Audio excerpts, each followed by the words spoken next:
Dr. Timothy Clark, welcome to Partnering Leadership. I am thrilled to have you on with me. Thanks, Mahan. Well, I appreciate the opportunity. Look forward to the conversation. I absolutely love psychological safety, but I think, Tim, you have taken it to the next level with your book, Four Stages of Psychological Safety, because you've made it a lot more practical for leaders to know how to look at their organizations and how to make them a more psychological safe environment. But before we get to some of your thoughts with respect to psychological safety and effective organizational culture, would love to know whereabouts you grew up and how your upbringing impacted the kind of person you became. That's that's a great question. Well, I grew up in southern Colorado among the Navajo Native American tribe. My dad was a teacher among the Navajo. And so we were there a few years and then we moved down to LA. So think about that contrast, right? You go from living among the Navajo to Los Angeles. And then we moved to the Bay Area. And what else? I've lived in the UK, where I did my graduate school. I've lived in Korea. I lived in Seoul, Korea. So I've had really diverse experiences in my life. And I think that has, and I studied culture in my doctoral program at Oxford. So I think all of those experiences have served to help me appreciate diversity, but then to ask the question, uh, which I've asked myself many times, diversity is often a fact that it already exists, right? Because it's a matter of composition and makeup, but inclusion and collaboration and innovation, those things are choices. So if you have diversity, that's great, but diversity doesn't benefit anyone. It doesn't bless anyone until we can draw out its power, until we can unleash it. And so I think my experiences have influenced me to ask that question. How do we tap the power of diversity? How do we build truly deeply inclusive environments? So yes, I appreciate you asking that, Mohan, because I don't think I can separate my personal experience from the research and my passion for this topic. And I think the 2020s, I think this is the decade of culture. And the pandemic was a big accelerator for us, and it really opened our eyes. But I think this entire decade we're going to be focusing on culture. That's my guess. What a beautiful reflection on your upbringing and what has impacted you, Tim. I have not only read your book, I've read a few of your books, listened to a lot of your conversations on different podcasts, attended many of the webinars that you conduct, and your understanding of culture comes across, and the statement you just made that diversity is a fact, but inclusion is a choice shows through your behaviors and your actions in that you choose to make inclusion a part of what you also promote in your own content. Well, I hope so. Um, the, we're always trying to eat our own cooking, right? And we're trying not to be hypocrites because that doesn't help. And so I think that if you feel strongly, if you have a conviction that that's the way that an organizational culture should be, then I think that creates some humility, and you're constantly asking yourself, how am I doing? How is my behavior affecting others? Am I promoting psychological safety? What am I doing that's getting in the way? How am I being a barrier? And so you're constantly doing a self inventory. You're reflecting. You're analyzing yourself, and you're trying to get better. Because one of the things that I like to say, Mohan, maybe you've heard me say it, but leaders either lead the way or get in the way. We're not neutral. We can't be neutral actors ever. You cannot wake up and say, well, I'm going to be a neutral actor today. your influence is going in one direction or another. It has to. And so the question really is, what values, what norms are you modeling and reinforcing? That's the only question. We know that you're modeling and reinforcing some norms. Which ones are they? And that's what matters. And Tim, to that point, a lot of leaders that listen to this podcast or I interact with in my own consulting work, they nod and they agree that that really matters. But in many instances, their team might not agree that they are leading in the way that it requires with respect to whether generating psychological safety and nurturing psychological safe environment or the inclusivity that you talk about. So how do you guide leaders to become more receptive to the outside signals rather than believing that yes, they've read it, they know it, they do it? Right. I think there are two skills that leaders have to cultivate and try to come to mastery on in order to get to that place. And they're very simple. The first one is listening, and the second one is questioning. So the leader that learns how to do deep listening, it's a prerequisite. So we start with listening and then we transition to inquiry, asking questions, asking. So the leaders that I see that are most collaborative and most able to cultivate and foster a culture of psychological safety, they lead with questions more than they lead with answers. And they've been able to overcome their own egos. So they've cast aside their ego defense mechanisms. So they're not constantly getting in their own way. And think about how refreshing that is. So they're focusing on listening and they're focusing on asking. So it's inquiry based leadership. They're they're by definition, they're going to be more open. Now we all have biases. We're all dripping with bias. We all have blind spots. Well, what better way to be on a journey of continuously improving your self-awareness if you're listening and you're asking? So it's simple. Let me make this distinction though, Mahan. I say number one, listening, number two, asking, but let's not confuse the fact that those are simple, but they're not easy. They're not easy, right? And so if you're full of bluster and bravado, if you're full of yourself, if you like to hear yourself talk, if you think leadership is a glittering path to your own rewards, you're not getting it.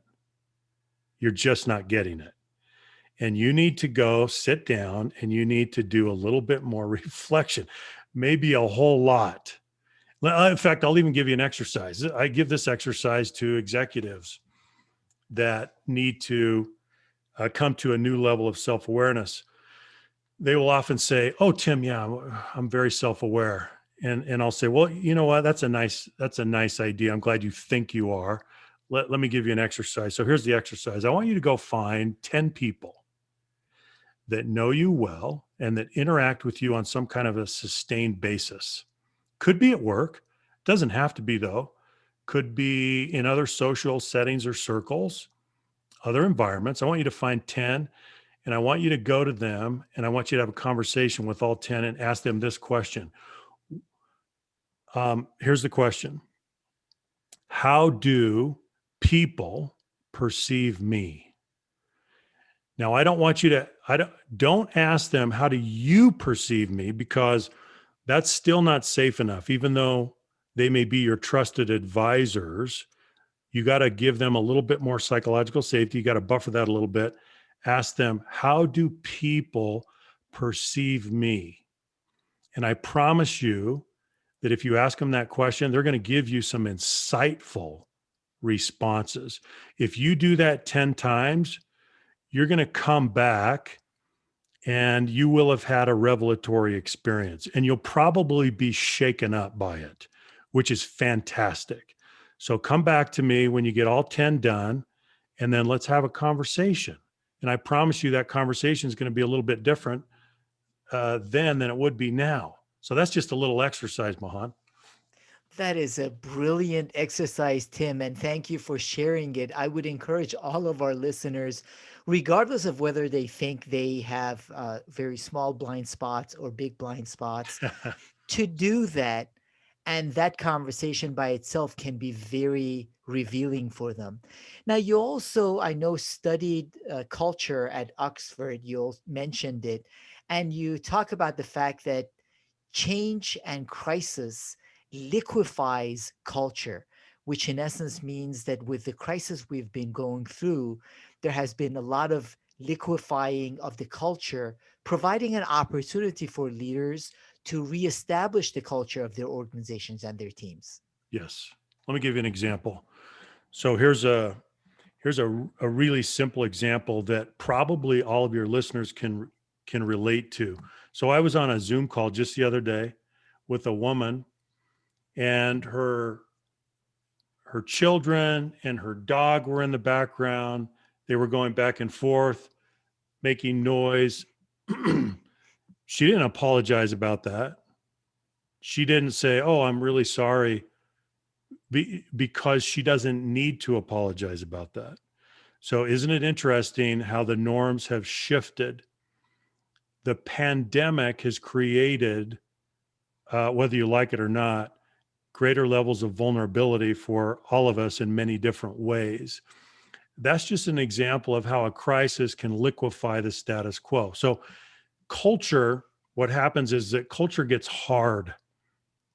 And in the study of culture, we call it fossilization, or we call it calcification, meaning that it gets really hard. We get very entrenched in the way that we do things. We get very grooved in the way we think and the way we behave. And and then if we say, well, we need to change the culture, we need to transform the culture, that is a very scary, formidable challenge. And I think we all know that, right? Changing culture is the hardest single thing to change. You can change pretty much anything else. You can take structure, process, systems, tools, technology, policies, and procedures. They're relatively easy to change, but changing culture is another matter. What we're saying is that a crisis has this unique ability to knock an organization, knock a society into a state of disequilibrium, make it fluid. And that is what has happened in the last year. And so there is an opportunity within the calamity of COVID 19, which is that you have most people, they have this perhaps once in a lifetime opportunity to transform culture and do it much faster than they otherwise could. Normally, it's this incremental journey, and it's very difficult. But right now, we can take giant steps and we can accelerate because we're already in this state of flux, right? So that's what I mean by that, Mahan. And we are also establishing new patterns, new habits, new norms. And this is a great time for it. Now, your latest book, Four Stages of Psychological Safety, talks about the importance of psychological safety as a critical part of that culture. What Right. is psychological safety from your perspective, Tim? I define it in 5 words. It's an environment of rewarded vulnerability. Now you kind of have to think about that for a minute. An environment of rewarded vulnerability. Why do we need or want rewarded vulnerability? Well, for a lot of good reasons. You can't, I mean, think about what we do in social units, on teams and organizations. You can't do any of the things that we need to do, and you can't perform without rewarded vulnerability. You can't be yourself. You can't learn. You can't contribute. You cannot challenge the status quo and make things better. You can't do any of those things unless your vulnerability is rewarded. If it's punished, then you can't do those things. You're going to withdraw.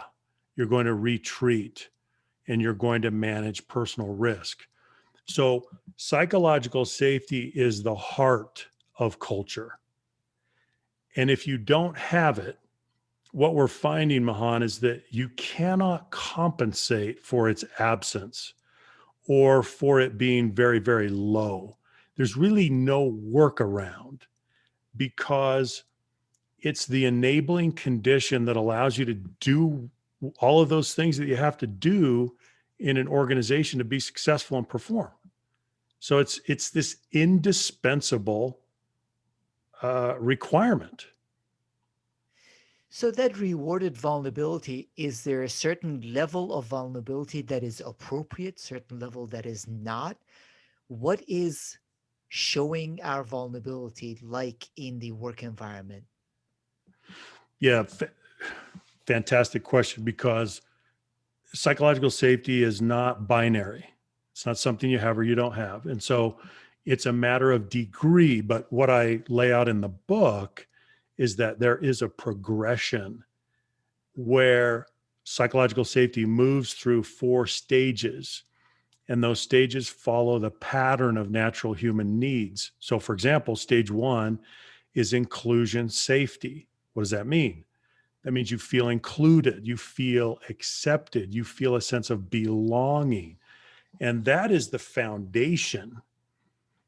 And so if you're a leader in an organization of any kind, your your first order of business culturally is to put that first stage of psychological safety in place, create an environment of inclusion safety, a sanctuary of inclusion where it is not expensive for people to be themselves. That's stage 1.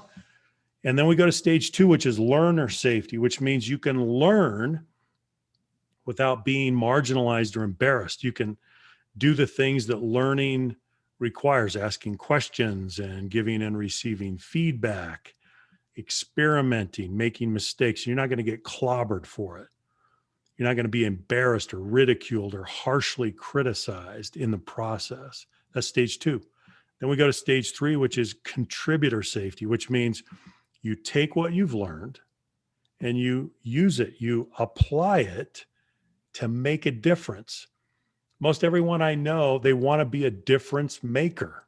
They want to be able to use everything they've learned and contribute in some meaningful way. That's what stage 3 is all about. Contributing in a meaningful way, making a difference. Then we go to stage 4, which is the last stage, the culminating stage. And we call it challenger safety. And that means that you feel safe to challenge the status quo without retaliation or retribution. Now, stage 4, challenger safety, this is the domain of innovation. This is where we innovate. Because if you think about it, innovation by its very nature is disruptive of the status quo. It means that we are going to change the status quo. You can't change the status quo until you first challenge the status quo. And so you need a very high level of psychological safety that is going to protect you in that behavior. If you're not going to be protected in that behavior, chances are you're not going to do it. You're not going to challenge the status quo. You're not going to muscle through the fear. I mean, most people are not going to do that. They need to be protected in that behavior of challenging the status quo. So that's the just a very brief summary, Mahan, of the 4 stages and the progression. So you'll notice 2 things about it. Number 1, as you're moving through the 4 stages, you're following the pattern of natural human needs. Second, you are climbing a ladder of increasing vulnerability. By the time you get to stage 4, challenger safety, and you're thinking about challenging the status quo, that's a very different thing than being included, being yourself, right? your level of personal exposure and risk are at an extremely high level. So you have climbed this ladder of vulnerability in the process. So that's how the four stages work. And I would love to go into each one of the stages a little bit more, but knowing that you have a tool on your website that teams can look at the behavioral factors that contribute to the being in different levels of psychological safety as you define them, and your own work and your team's work, do you have a sense of the breakdown of where teams fall, percentages of where most teams fall based on the We research you've done? Yeah, it's not complete yet because we're still building the database right now, Mahan. But what we can say is that, well, and this is kind of a sober statistic, but probably not surprising to your listeners, and that is that approximately 8% of all the teams that we're surveying right now worldwide, based on our team survey, 8% are achieving challenger safety. So that's stage 4 level psychological safety. It's only 8%. Now, I don't know if that seems high or low to most people. I'm not exactly sure what you think about that, but overall, it's a low number, right? Just 8%. But then if you think about creating challenger safety and sustaining that, you realize that's a pretty big challenge to get to that place. Uh, any team that gets to that place is culturally world class. You have achieved something very special, and you need to acknowledge what you've achieved. That's a not an easy thing to do. And that's why, Tim, I challenge the leaders I work with and all of our listeners not to assume that they are in that 1 out of 10 teams that Yeah, have the challenger safety level, but assume that you are not there. And how can you now work on each one of these levels to increase the psychological safety in your team? right. So and I think your assumption, Mahan, is correct. No matter the team, you've got a next step to take. You have improvements to make. You've got gaps, you've got opportunities, you've got places where you can improve. And so the way that we help teams do that is we will have them take the four stages team survey so they can baseline where they are. And then we provide to them what we call the behavioral guide. And the behavioral guide is a companion to the book, and it identifies very specific concrete behaviors that are associated with each of the four stages. And that, by the way, is a free resource that we can send you a link to, Mahan, that you can provide to all of your listeners. But it's a very so there's 140 concrete behaviors in the behavioral guide. So that's 35 for each of the four stages. And that really helps because ultimately, to create psychological safety, if you're my leader, Mahan, if you're my team leader, I'm not, I can't I can't guess what's in your head. I can't guess what your operating assumptions are, your values, what I have to rely on is your behavior. And so I'm going to do my own risk reward calculations based on your demonstrated behavior.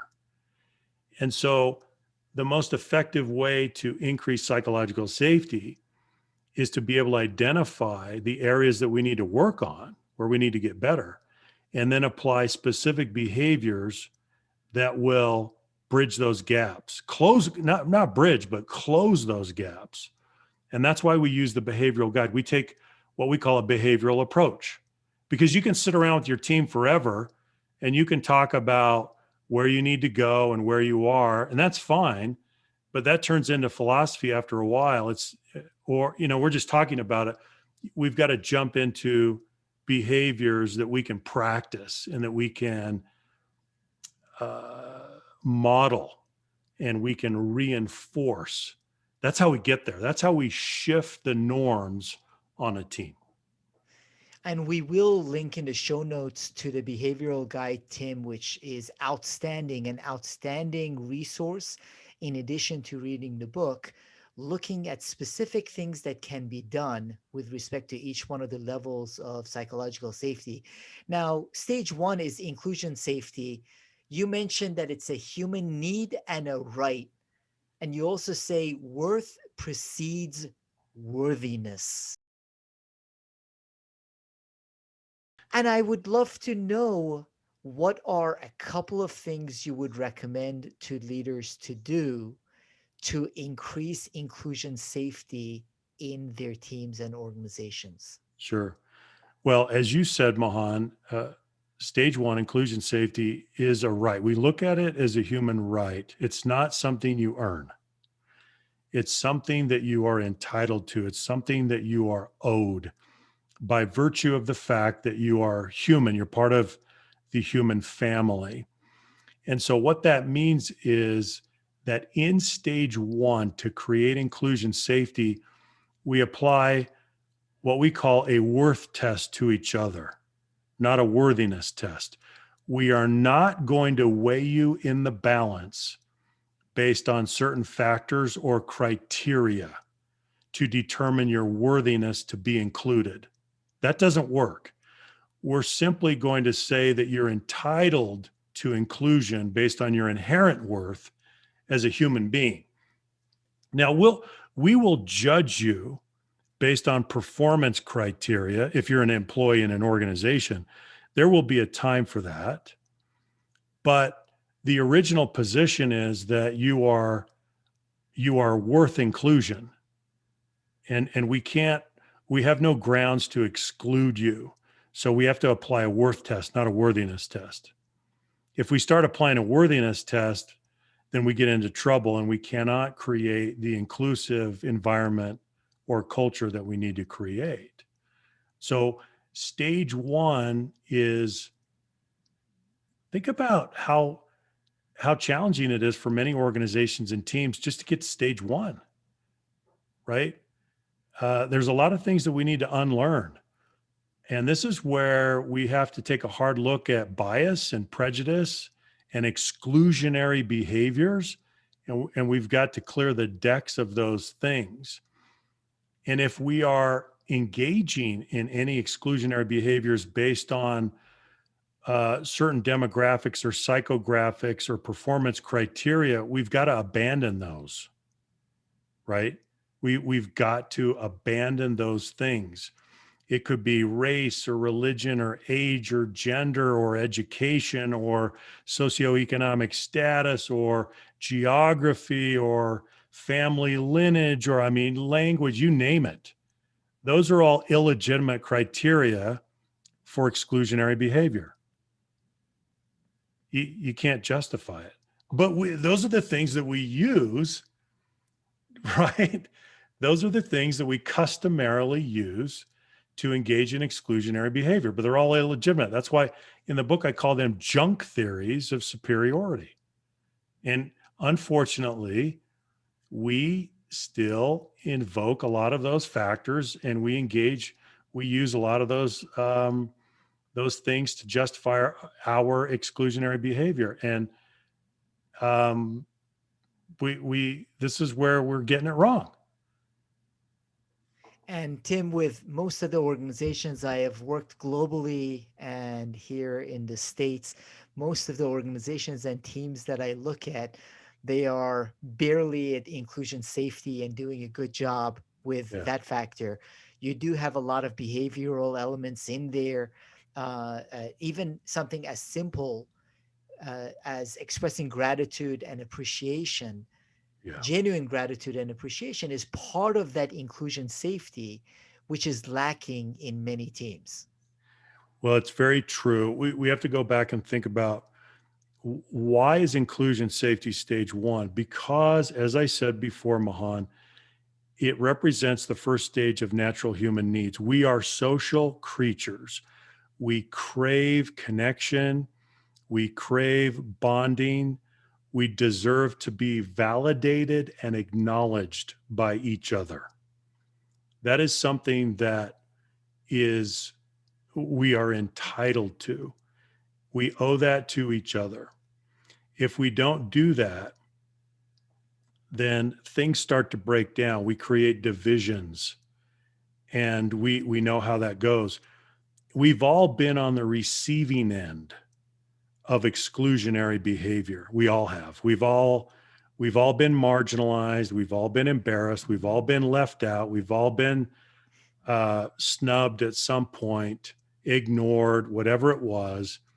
We know what it feels like to when there's a violation of psychological safety, when there's a breach. But can we really justify that? What do we on what grounds can we justify that? We can't. And so even if you are in diametric opposition to somebody else on your point of view, your belief, whatever it is, the person is still entitled to basic respect and dignity and civility. And we have to remember that. If that becomes if that principle becomes the way that we interact and defines our terms of engagement, we're going to do well. We're going to be able to accomplish things that we didn't think possible. So much of it goes back to getting the foundation in place, right, Mahan? We got to get that foundation in place. The foundation is critical, Tim. Now, a couple of weeks ago, I was having a conversation with a leader, and he said, "Let me be honest with you. I pay my team to put on their big boy and big girl pants in the morning. So I don't want to baby them. They Uh-huh. need to be adult enough to take it the way I give them feedback and the way things work." So, what would you say with leaders that say, you know what, that's all nice and good, but we are adults being compensated for producing results? So this is all touchy-feely inclusion stuff that is nice for HR, but not something that high-functioning teams Mm, need to worry about. okay. I think what we have to do here, Mahan, is we have to begin with the definition of terms. What does it mean to put your big boy or big girl pants on? What does it mean to baby? What does it mean to be an adult? Those are nice images and metaphors, but we have to define the terms. It is true that in order to perform, in order to innovate, in order to perform at the highest level possible, we need a tolerance for candor.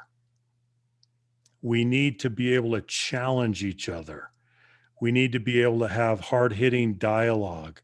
We need to be able to give and receive honest feedback. The only way you can really do that is by maintaining respect. And so the way that I would define it would be, if you say that I need to put my big boy pants on, that means I need to be strong and courageous. I need to contribute my best thinking. I need to be able to debate issues on their merits. That's exactly what we want to do. And therefore, psychological safety is a necessary precondition to allow that to happen. If you go personal on me at any time in our interaction, if you're disrespectful, if you criticize me in some kind of a personal way, if you're demeaning, if you're belittling, if you're ridiculing, that's out of bounds. We got to call a timeout.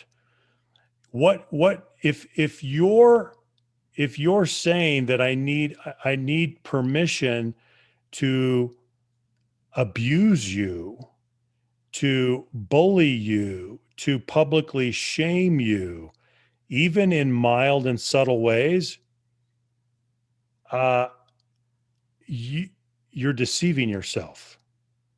If that's what you think being adult means, you are sorely mistaken. Being adult means that you have the moral capacity to maintain respect for your colleagues.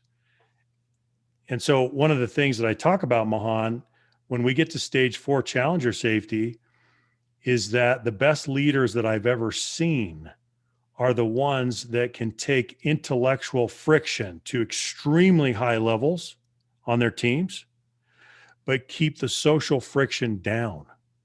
How do they do that? And by the way, why do they need that? Because the high performing team requires high levels of intellectual friction in order to solve problems, create solutions, make breakthroughs, innovate. Well, if you want high intellectual friction, you got to keep the social friction down. And what does that mean? That means that I'm going to bring humility. I'm going to bring superb emotional intelligence. I'm going to refrain from personal attacks. The if I allow the social friction to escalate, then the social friction will at some point shut down the intellectual friction, and the entire process will break down and we'll come to impasse. What So if let's go back, you want me to put my big boy pants on? You want us to be adults? Let's get crystal clear about what that means. And what if you think beau- it gives you a license to violate the principles of civility and respect, you, my friend, are not getting it. So let's just define terms. what beautiful differentiation there, Tim. And you mentioned this in the book, and I urge people to reflect on what you just said, which is you want intellectual friction in the team to go up. And obviously, for the leader to be willing to take that intellectual friction as much as give intellectual friction, but move social friction down. Separation between social friction and intellectual friction is critical to understanding what a high functioning team does. So I love the way you separate those two. Now, also with respect to learner safety, which is the second stage, you give a great case study in your book about a calculus teacher. And he says that I expect my students to fail Mm-hmm. as a step on helping them learn, Yeah. as a way to helping them learn. Can you share that example and how that relates to leaders and organizations on how we can create learner safe environment?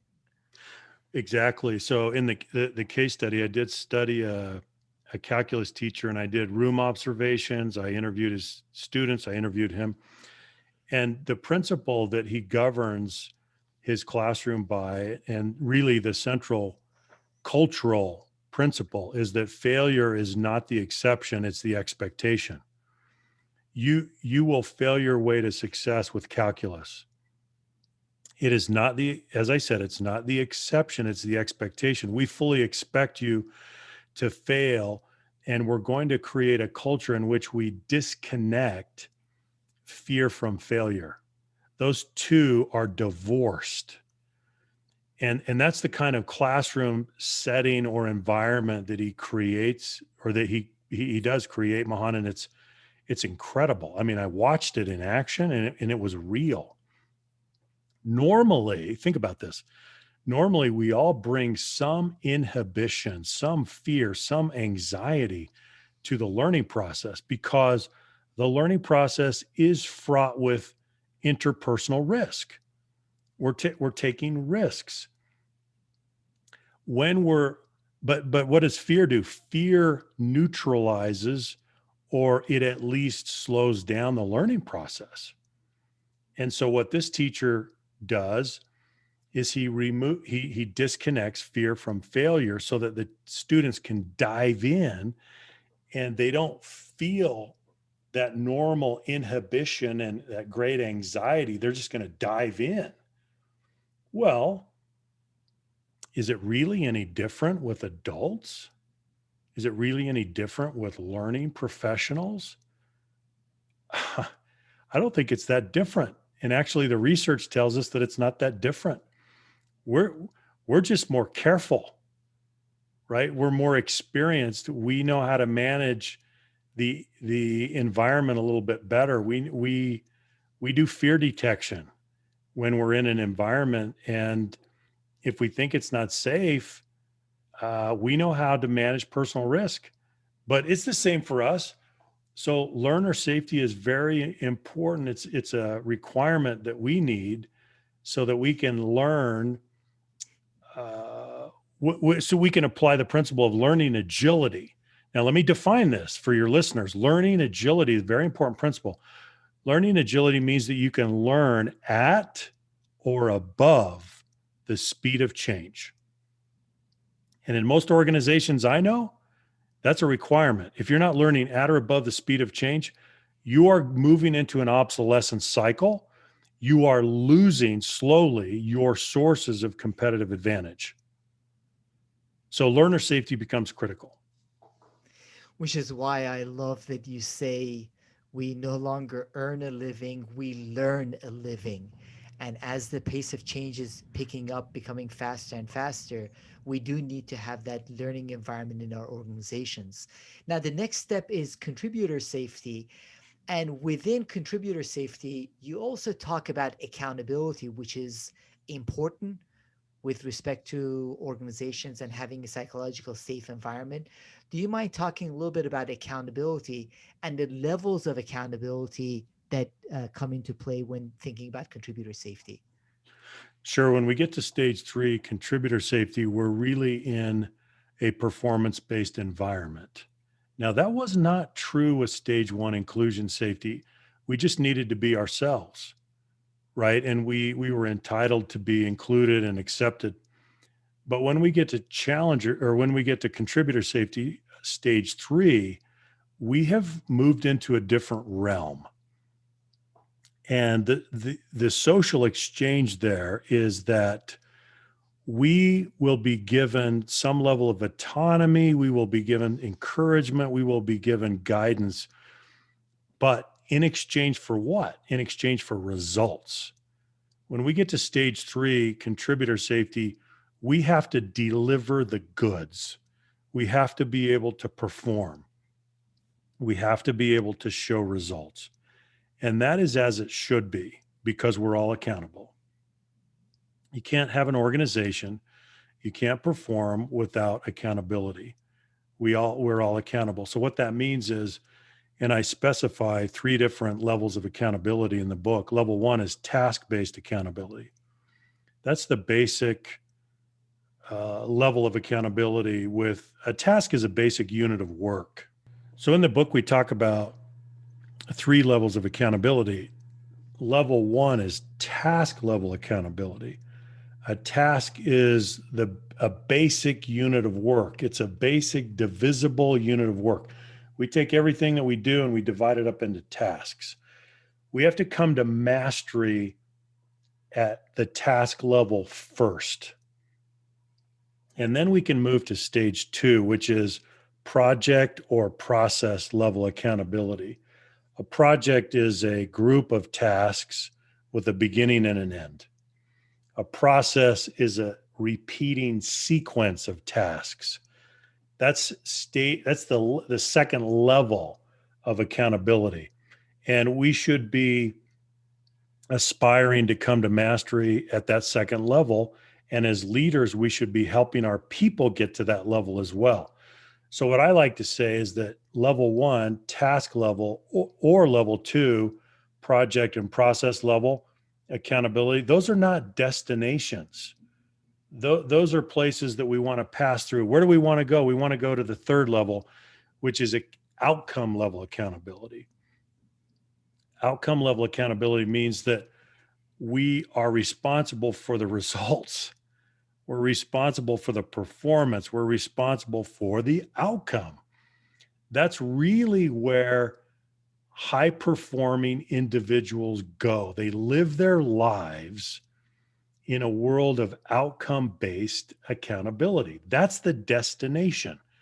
And I think that should be the aspiration for every individual and every team. So chances are that if we look at ourselves and we look at our teams, we've got places to improve. But that's the way that I look at accountability. And leaders reading your book, which is part of what I found myself doing, both for myself and the organizations I work with, is for them to ask themselves if they are holding their people accountable on the task level, process or project, or outcome level. So it's a great tool for leaders to, in this instance, again, do a self assessment Right. of how well they are leading their teams.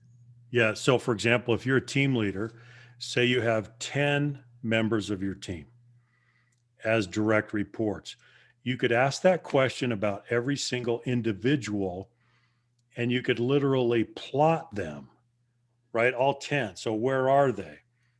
Well, my first team member is, let's say, task level, operating at task level accountability. But then within that, you could say high, medium, or low, right? Within task level accountability. And you could do the same with project process and also outcome.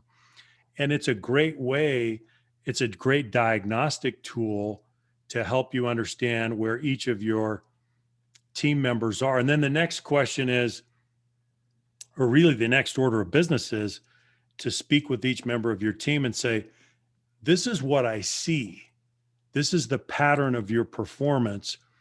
What can I do to help you move to the next level? And then you can have a fantastic coaching conversation because you're meeting them where they are and you're saying, okay, this is where you are. Where do we go from here? So it's a fantastic way to have that coaching conversation. This is absolutely one of the reasons, as I mentioned from the beginning of the conversation, Tim, I love your book because it's a practical application and you can use it to ask yourself questions and your team members questions on how to actually create a psychologically safe environment. I'd read other books and a lot of other content about psychological safety, but more from the overall perspective of the concept rather than Yeah. something that can be tangible. Now, stage four is challenger safety. And I have to tell you, I operated on a senior team for a few years that had that level of safety in it. It was magnificent. It was as if we were all on a high, Mm. both with respect to relationships and performance. So, how do you make sure that in a team, uh, the individuals feel safe enough to be able to challenge that status quo, innovate, and make things better? If you're the leader, Mahan, then I think your first responsibility is you have to model that.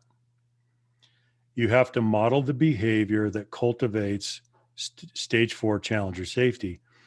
So that's number one, model it. But number two is you have to reinforce it through accountability. You have to hold the rest of the team accountable.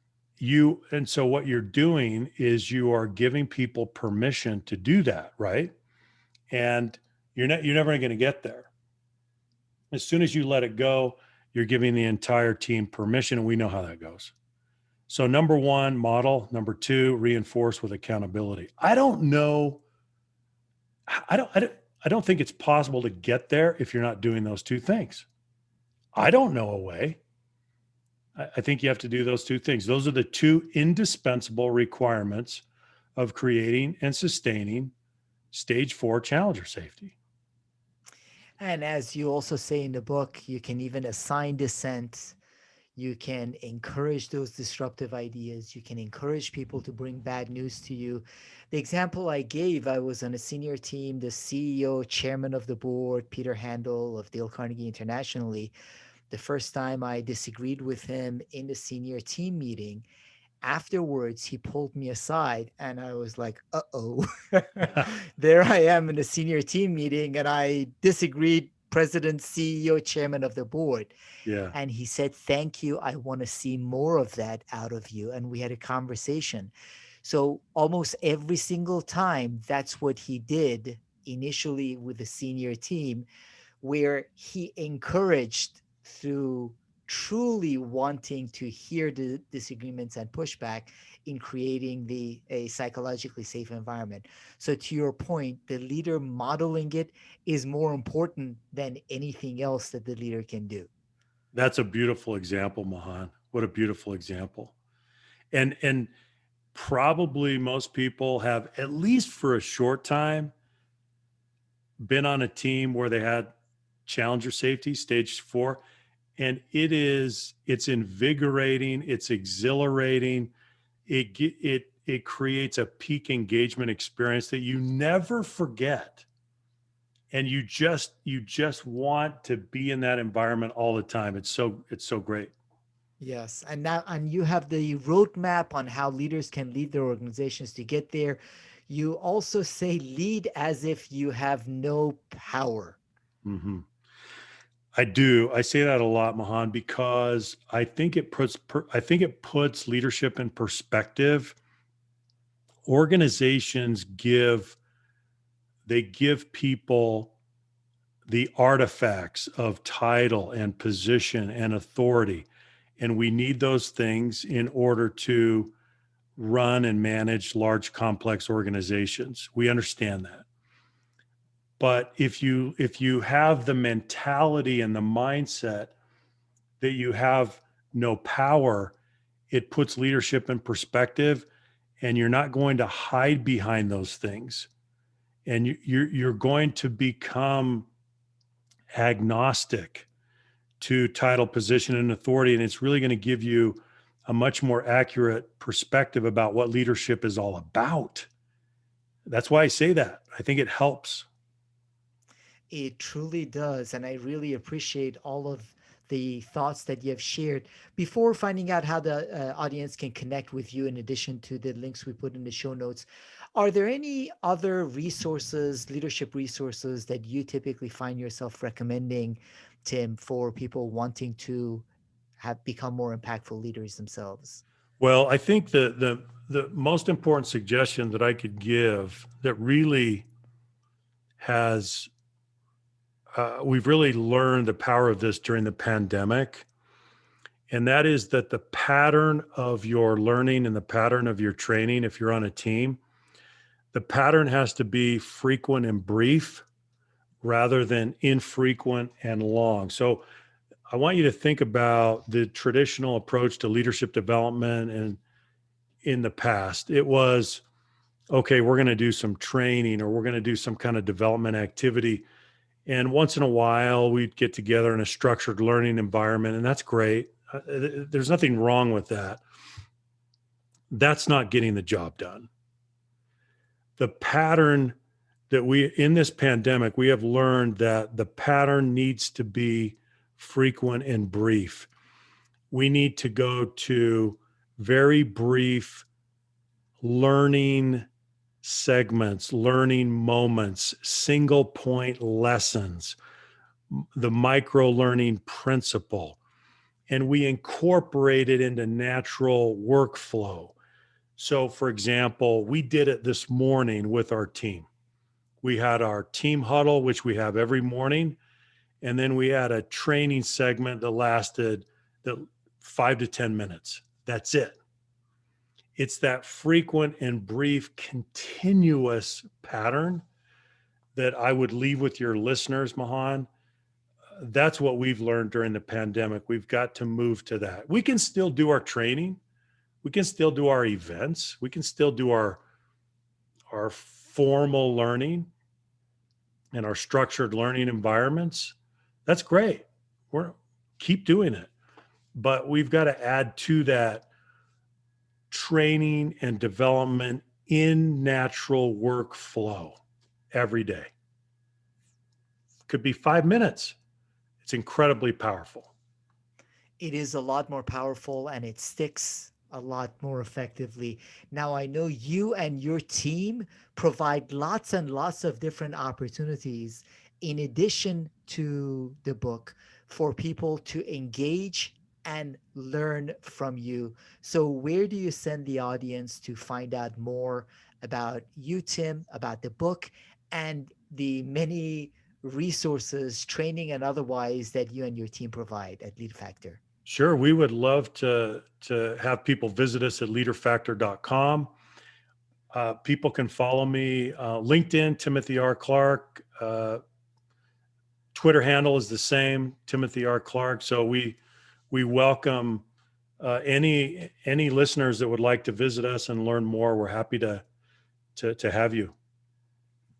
Well, Tim, I have learned a ton from you. I've been a big advocate of psychological safety since finding out about Google's Aristotle project, Amy Edmondson's book, but you have taken it to another level where it makes it a lot more practical for leaders and breaks it down so they can reflect on their own behaviors and on the kind of behaviors in the work environment that can make the work environment a more psychological safe environment and much more impactful as a result. I truly appreciate the brilliant content you have shared through your writing, through your webinars, through your website, Tim, and really appreciate you joining me and our listeners in this conversation. Dr. Timothy Clark. Well, thanks, Mahan. I appreciate the invitation. It's been great to be with you. Thank you, Tim.